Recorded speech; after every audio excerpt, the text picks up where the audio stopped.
Seynabou Keïta et merci Serigne Fallou Diong à la réalisation technique avec Abdourahmane Ngom. Aujourd'hui, les cultures, cette émission culturelle qui est partagée à travers le monde. J'en profite pour saluer les téléspectateurs et téléspectatrices et autres internautes.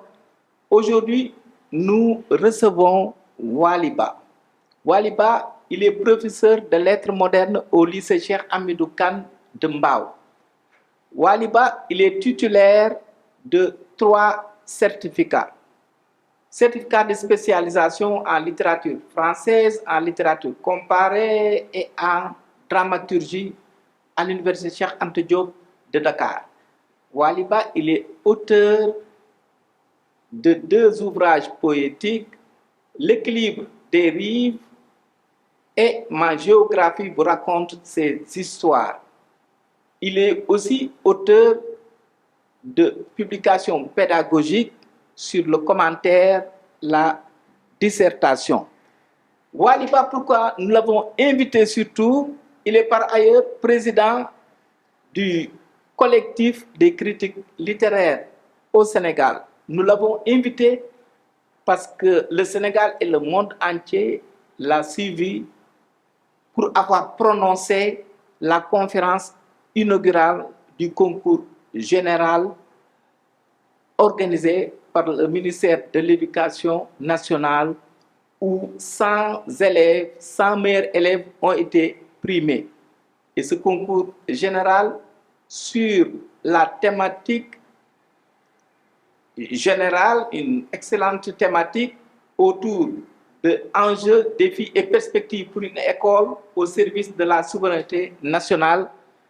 Et cette cérémonie du concours général a été présidée par le chef de l'État, son Excellence Bassirou Diomaye Diakhar Faye, en présence du Premier ministre Ousmane Sonko et des membres du gouvernement du Sénégal, du corps diplomatique, des partenaires de l'éducation et également du corps professoral et de tous les élèves de différents établissements du Sénégal.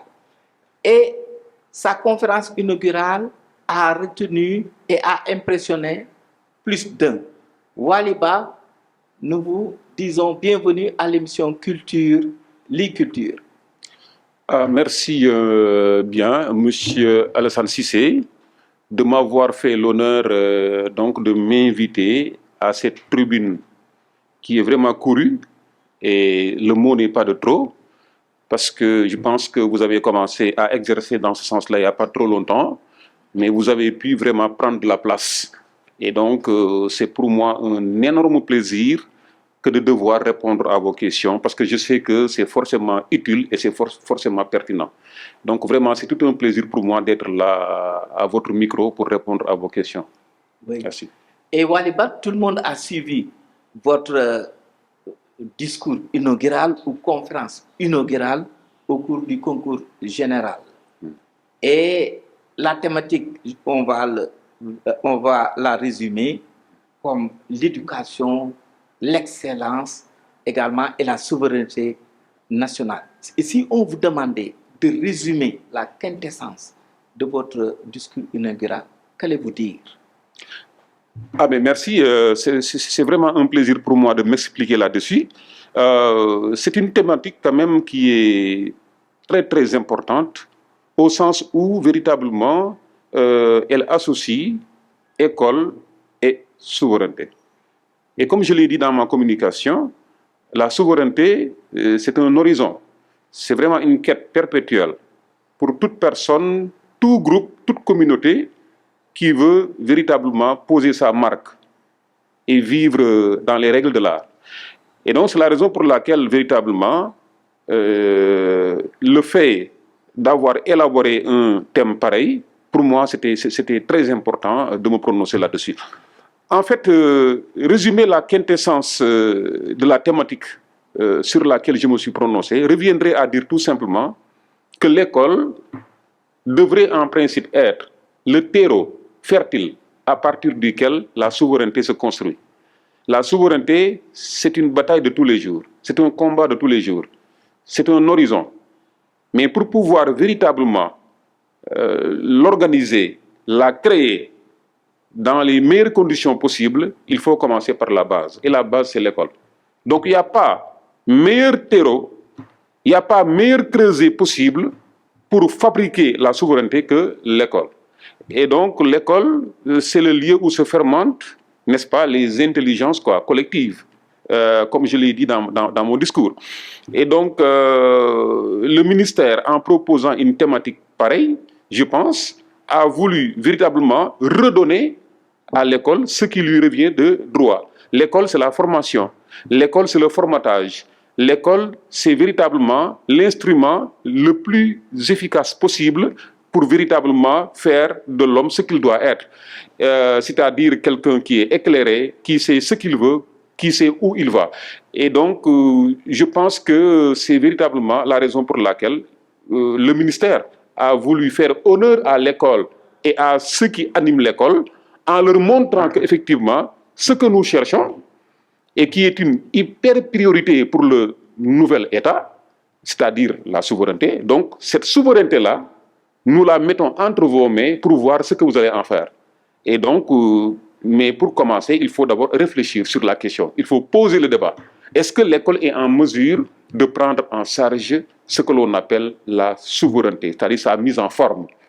Question posée à l'école. Et l'école doit répondre. Et pour commencer, il faut poser sur la table le débat. Et c'est ce débat-là, justement, que j'ai suscité à travers mon discours. Donc, le discours cherchait tout simplement à essayer de montrer qu'effectivement, il est possible de confier à l'école la fabrication, entre guillemets, de ce que l'on appelle la souveraineté et qui est une hyper priorité pour le nouvel État que nous avons ici au Sénégal. Voilà. Et on a constaté aussi dans ta communication, tu as eu un regard critique par rapport au contenu pédagogique actuel de l'école. C'est-à-dire qu'il faut alléger le contenu pédagogique et ensuite donner, améliorer avec des valeurs dans le contenu pédagogique et pour qu'il y ait moins de bourrage. Oui, effectivement, c'est dans ce sens d'ailleurs que j'ai cité, je pense en toute pertinence, Montaigne et son grand rival, disons-le, Rabelais. Parce qu'il y a une querelle d'école entre les deux. L'un promeut, je veux dire Rabelais, le bourrage, c'est-à-dire le gavage. Autant donc les enseignements sont nombreux, autant la personne sera mieux formée, quoi. Donc c'est un peu ça sa philosophie. Et donc plus tard, au XVIe siècle, vers la fin, Montaigne lui répond en lui disant que vous faites faute route. Ce n'est pas comme ça qu'on fait un bon élève, une bonne personne. Ce n'est pas comme ça qu'on va la former. La meilleure façon de faire, c'est tout simplement de sélectionner, quoi, d'être éclectique, de choisir ce qu'il y a de mieux pour la personne et de lui donner surtout la latitude de pouvoir intégrer dans sa psychologie ce qu'on lui propose. C'est dans ce sens d'ailleurs qu'il dit une tête bien faite vaut mieux qu'une tête bien pleine, quoi. On peut avoir autant de savoir qu'on veut, mais qu'est-ce qu'on va en faire et comment on va manipuler tout cela pour véritablement imposer sa marque, quoi. C'est un peu ça que dit Montaigne.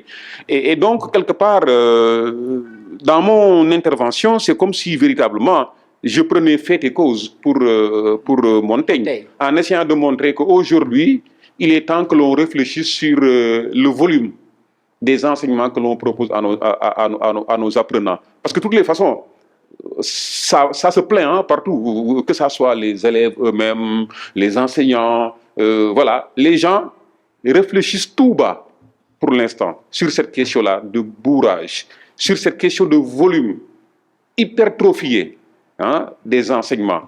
Et donc, moi, j'ai pensé que le moment était venu de poser le débat sur la table et d'interpeller, n'est-ce pas, l'autorité pour lui demander de réfléchir sur la question. Est-ce qu'aujourd'hui, il n'est pas temps d'alléger nos programmes pour proposer à nos élèves tout juste ce dont ils ont besoin, quoi, pour qu'ils puissent être un peu plus légers et qu'ils puissent digérer, quoi, les savoirs qu'on leur donne.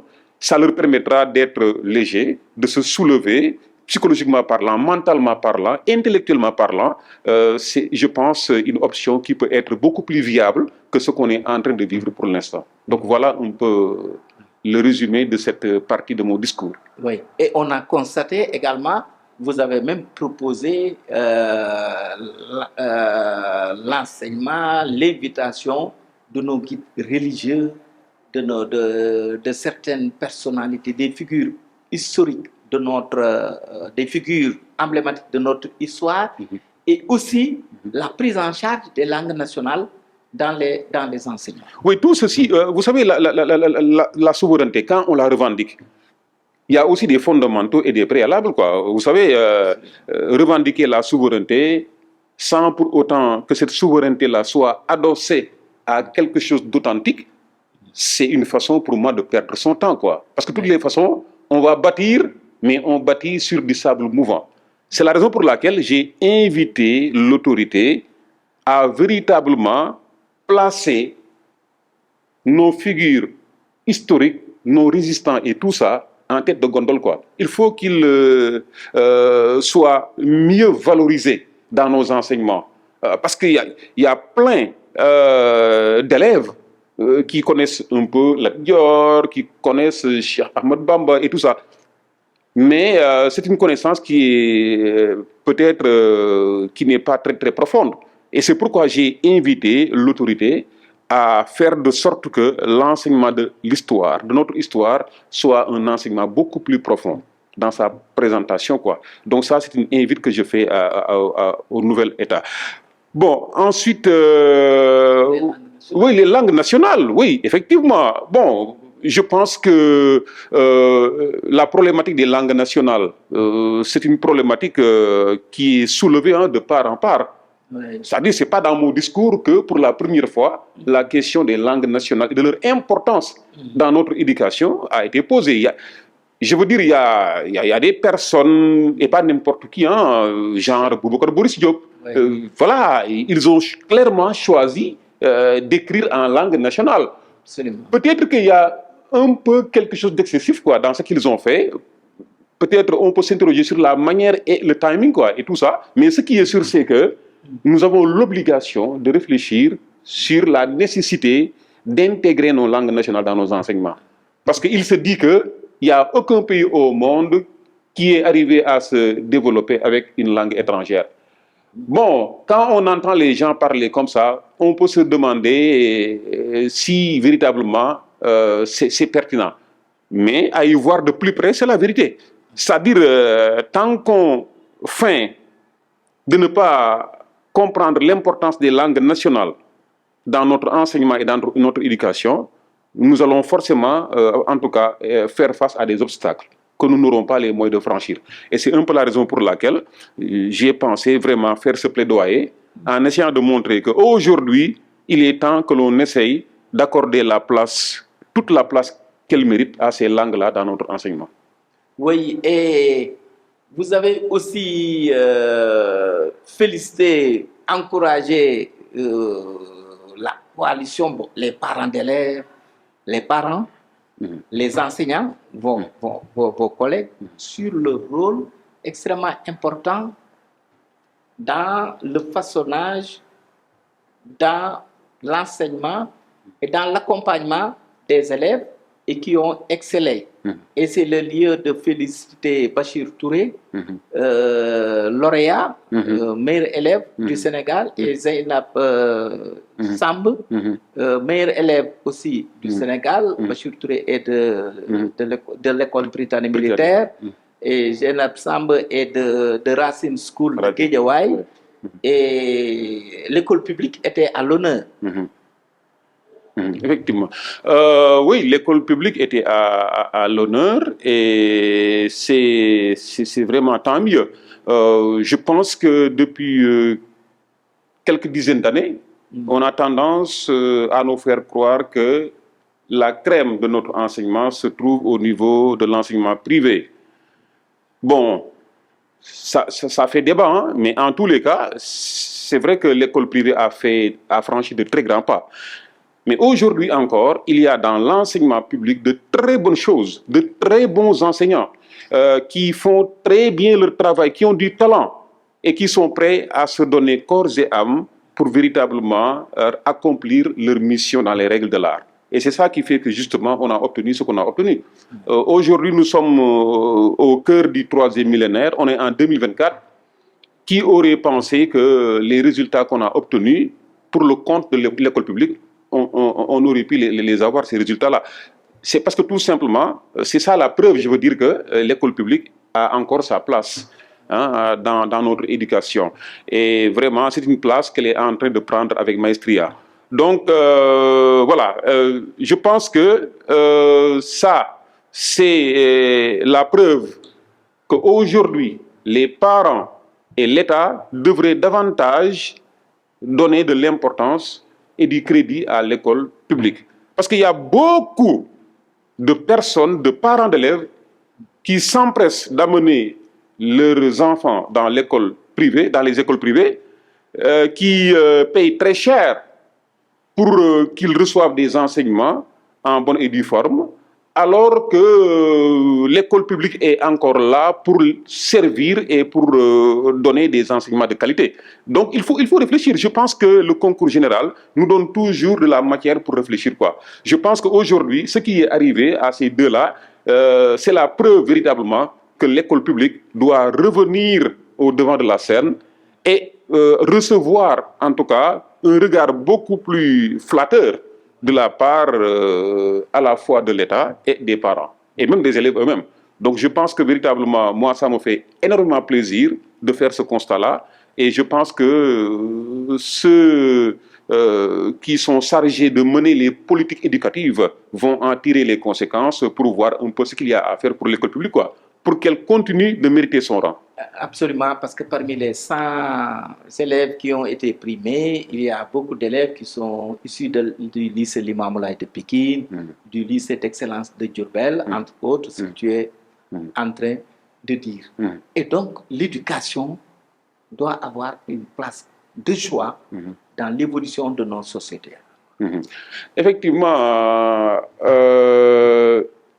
je l'ai dit, je crois, à l'entame de mon propos, l'éducation doit être le levier à partir duquel véritablement une société, en tout cas, engage des défis, des perspectives, mais en même temps corrige ses impairs et ses dysfonctionnements.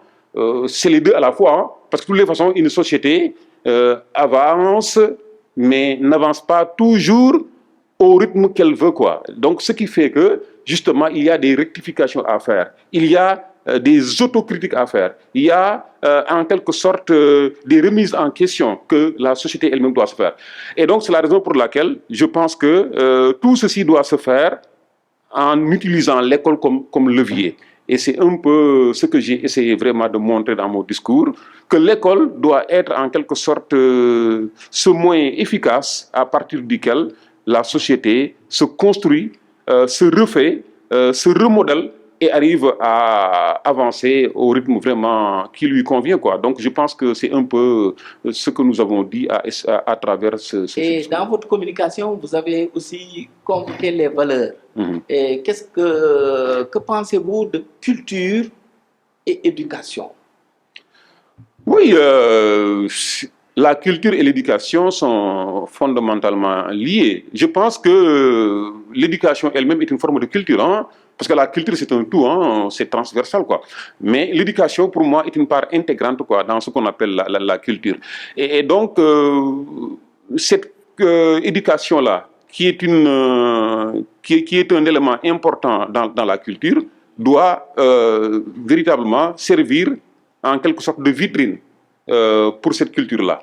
C'est ça mon avis. C'est-à-dire, aujourd'hui, comment se fait-il qu'on puisse oublier que l'école doit servir de vitrine, de mise en relief de tout ce que nous avons d'historique, de fondamental, d'authentique?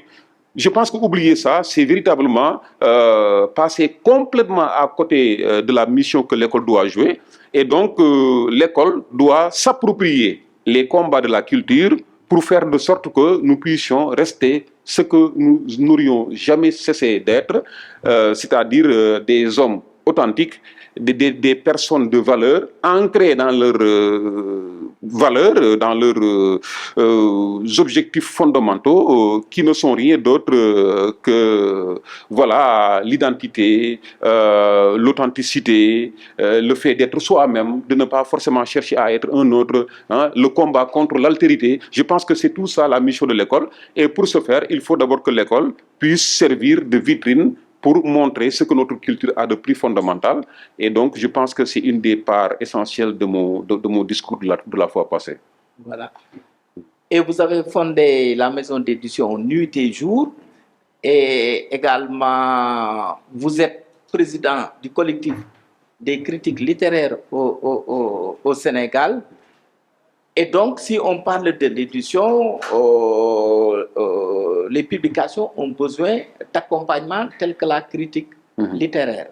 Et quel est le rôle, l'importance de la critique littéraire dans la création d'ouvrages? Oui, je pense que on n'a pas fondé ce cercle des critiques littéraires du Sénégal sur un coup de tête. Hein. Je pense que c'est le fruit d'une assez longue réflexion qui nous a mené à ça. En fait, oui, vous avez bien dit hein, en disant que la critique doit accompagner la création littéraire. C'est-à-dire, les écrivains, ce sont des hommes et des femmes d'inspiration qui nous servent du brut. Ils pensent que ce qu'ils font est bon, parce que de toutes les façons, on ne peut pas créer et penser que ce que l'on fait n'est pas bon, mais il faut toujours un regard extérieur. Et donc, quand il n'y a pas de critique, quand il n'y a pas d'observation négative ou positive sur les travaux qui sont faits par les écrivains, je ne pense pas qu'il puisse y avoir de possibilité d'amélioration.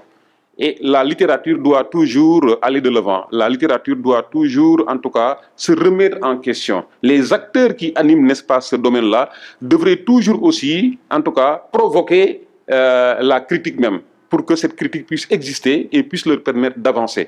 Et c'est un peu la raison pour laquelle nous avons pensé que c'est bien que des personnes avisées fassent parfois des notes critiques ici et là, fassent des préfaces. Tout ça, c'est bien. Mais il faut formaliser tout ça. Parce que ça s'est toujours passé comme ça dans tous les pays qui vivent dans une très grande démocratie littéraire. France, Canada, États-Unis. Je pense qu'il y a dans tous ces pays et de tout temps des critiques littéraires qui sont là pour véritablement orienter, permettre, n'est-ce pas, au public de découvrir ce qu'il y a de meilleur dans la création et aussi permettre à ceux qui ont des limites par rapport à leur création de s'améliorer pour mieux nous servir des livres qui en valent la peine, quoi. Donc je pense que c'est un peu pour cette raison-là qu'on a créé ce cercle. C'est vrai que depuis qu'on l'a créé, on avait des objectifs précis et on les garde. Mais il y a eu un temps, n'est-ce pas, d'arrêt, parce que tout simplement, nous étions en train de nous préparer au plan institutionnel pour voir comment engager tous les défis que nous nous sommes fixés, quoi, à travers notre programme. Et ça va bientôt se manifester, quoi. C'est pour très bientôt. Et l'autre élément, l'autre paradoxe, Waliba, le Sénégal n'a pas de bibliothèque nationale jusqu'à présent. Le pays de Léopold Sédar Senghor, de Cheikh Anta Diop, de Cheikh Hamidou Kane, de Aminata Sow Fall, de Alioune Badara Bèye, de Morouba Fall, entre autres, ne possèdent pas de bibliothèque nationale. Là où d'autres pays de la sous-région, d'autres pays à travers le monde ont leur bibliothèque nationale. Quelle lecture faites-vous de ce paradoxe? Je pense que c'est hier seulement que... En tout cas, je n'avais pas trop conscience de ça. Hein. Je m'en sens coupable, quoi, parce que je devais forcément savoir. Mais bon, de toutes les façons, c'est hier, à travers un article, je ne sais pas, une contribution, que j'ai su que on était en train de vivre dans cette catastrophe-là. Parce que c'est très grave, hein, qu'un pays qui s'appelle le Sénégal n'ait pas une bibliothèque nationale. Ça, c'est une catastrophe. Moi, quelqu'un d'autre me l'aurait dit dans la rue, je ne l'aurais pas cru, quoi. Je pensais que ça existe, quoi. Mais vraiment, si ce n'est pas le cas, et effectivement, ce n'est pas le cas, parce que les gens l'ont dit et il y a certains qui se sont offusqués. Je pense qu'il est temps de rectifier très rapidement. Il faudrait que l'autorité prennent toute la mesure de la situation et réagissent en conséquence. Cette bibliothèque-là, on doit l'avoir. Parce que, au plan culturel, littéraire, on n'est pas n'importe qui. Nous sommes le Sénégal, vous l'avez dit. Nous sommes le pays de Senghor, nous sommes le pays de Cheikh Hamidou Kane, nous sommes le pays de Abdoulaye Sadji. Nous sommes le pays de Waliba. Nous sommes le pays de Mbougar Sarr, voilà, de Boubacar Boris Diop. Mais non, il est impensable qu'on ne puisse pas avoir une bibliothèque nationale. Et ça, je m'associe à ce cri de cœur-là lancé par certains pour dire, chères autorités, je m'adresse à vous, inventez-nous une bibliothèque nationale et digne de ce nom, avec des ouvrages vraiment de très grande qualité, et puis avec un système informatif digne des plus grands systèmes d'information littéraire qui sont dans le monde aujourd'hui. Voilà, donc je pense que vraiment c'est quelque chose de plus ou moins scandaleux, je le pense, et je pense que si l'autorité a cette information-là, et évidemment elle l'a, parce que le ministère de la Culture, même si elle vient d'arriver, la dame-là, bon, elle a pris toutes les informations. Donc, elle sait qu'il n'y a pas de bibliothèque nationale dans ce pays-là. Alors, donc, madame, vous êtes très dévouée et apparemment, vous êtes très compétente et vous avez aussi de l'oreille. Et je suis convaincu que vous avez entendu le cri de cœur des hommes et des femmes de lettres de ce pays-là. Et je suis sûr que vous allez réagir en conséquence. Voilà, donc... Ok, merci, M. Waliba, professeur de lettres modernes au lycée Cheikh Hamidou Kane de Mbao, et également qui a tenu le discours inaugural de haute facture lors du concours général. Et Waliba, une dernière question, et si on vous demandait de tirer les leçons au terme de ce grand événement du monde de l'éducation, tant attendu chaque année, le concours général. Et après avoir fait ce discours, que le monde entier, à travers Internet et au Sénégal, à travers beaucoup de pédagogues, d'enseignants, apprécie votre communication, quelles leçons tirez-vous de cet événement? Bon, la leçon que je peux en tirer, c'est de dire tout simplement que, oui, l'ampleur et l'impact de cette communication, ça m'a un peu surpris, parce que, bon, moi, c'est vrai, j'ai travaillé d'arrache-pied pour faire la communication que j'ai faite la fois passée. Bon, mais vous savez, quand vous faites une communication publique, vous ne savez jamais ce qui va arriver.